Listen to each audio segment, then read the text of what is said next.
The Chicago Bears take on the Cleveland Browns in Week 15. So let's preview this matchup and give you guys a final score prediction at the end. So what is going on, y'all? Faiz Sports Style back at it with another video talking, of course, some NFL here to talk about the Chicago Bears. So if you're a Bears fan, please do hit that big subscribe button down below. Please make sure you are following me on all my social media platforms. Guys, as always, hit the bell icon so you're notified every time I drop a new video. All right, so here we go. The Bears take on the Cleveland Browns in Cleveland. And I got to tell you, folks, right, I was really looking forward to this matchup. I still am.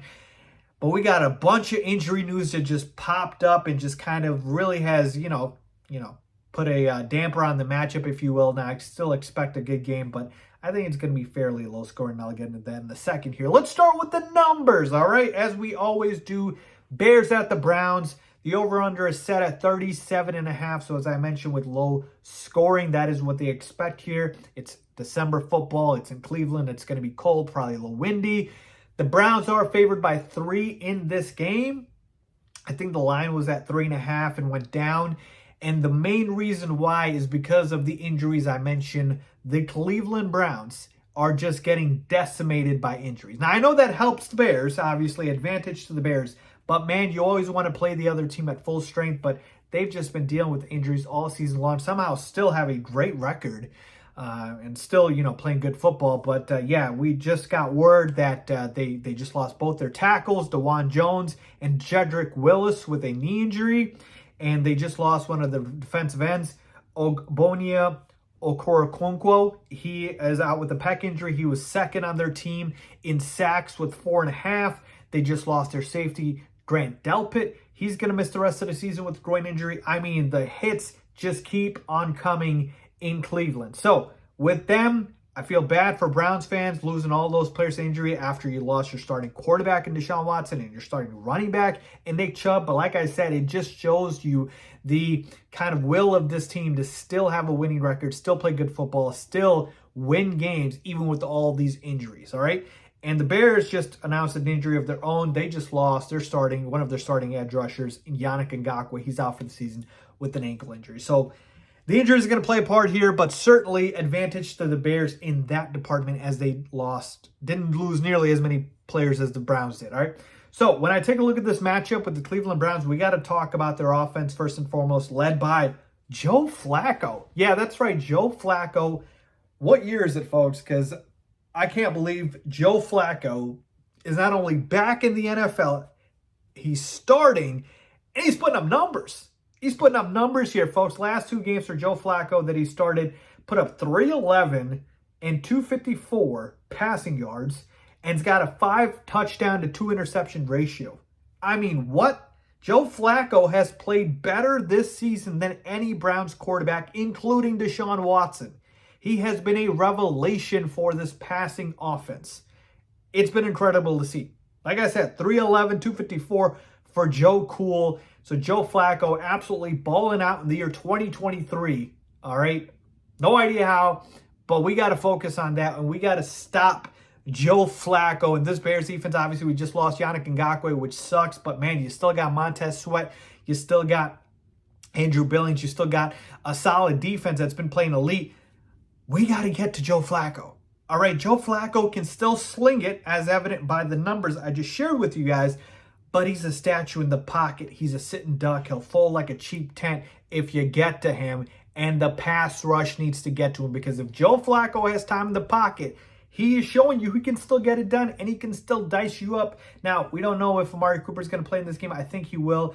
Elijah Moore, Joe Flacco's rapport with him. David Njoku's a really good tight end. Like, the Browns still have weapons. Don't get that mistaken. They still have weapons here, all right? Jerome Ford out of the backfield doesn't really scare me. Neither does Kareem Hunt. But their weapons in terms of their receivers and their tight ends, yeah, they scare me. So you got to get pressure on Joe Flacco. That is the main way you're going to be able to stop this offense, because running the football, I mean, the Bears are second in the NFL in rushing defense. So we should be able to shut down Jerome Ford and Kareem Hunt. It's really Joe Flacco. Can he dice us up? If he dices us up, then we're going to lose. So that is the number one key. Get pressure on Joe Flacco. That is what you need to focus on. And now with them losing their tackles as well, that's going to make life easier for the Bears. D-line to be able to get to Joe Flacco. All right, let's switch it over to the other side here with the Bears offense. Now, we're going up against a very good Cleveland Browns defense, number 1 in pass defense, number 1 in the NFL. So Justin Fields and this passing offense, they are going to struggle because everyone does against the Browns. Like, this is a very good passing defense.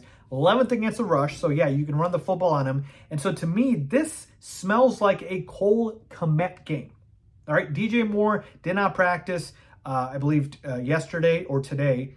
I think it was today. And I don't think he's going to miss this game. But I just feel like with how good their passing defense has been, I think the receivers are going to slow down in this game, and I think we're going to look at Cole Kmet more in the middle of the field, short check down passes. That's what Justin Fields needs to do.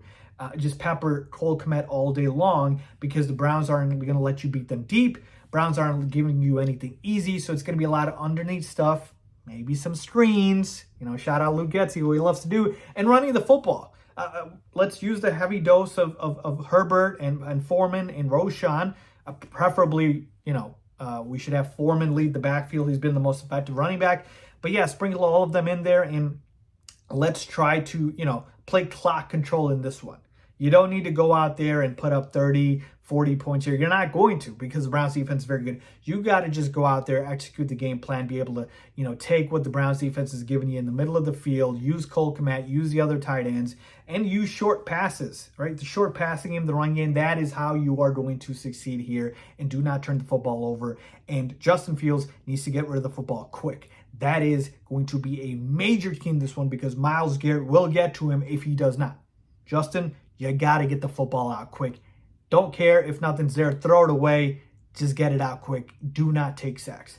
So overall, folks, I know this game's in Cleveland. I know the Browns are the better team record-wise. But to me, taking a look at the Browns with them suffering the injuries, with the fact that the Bears defense is playing elite, the Bears themselves as a team are playing better, I think this is a perfect spot, perfect letdown spot where I can see the Bears going ahead and winning this football game. Yes, I can. A low-scoring one, but I can see them doing it. I have the Bears winning this game by a final score of 20-17. If Joe Flacco in the year 2023 dices up this Bears defense, so be it. I will take my loss. But I'm not betting on it. At worst, I'm taking Bears +3, +3.5 if you can get that number. Bears win outright 20-17 and go on a 3-game winning streak. Let me know what you guys think. Leave a comment down below with your thoughts as always.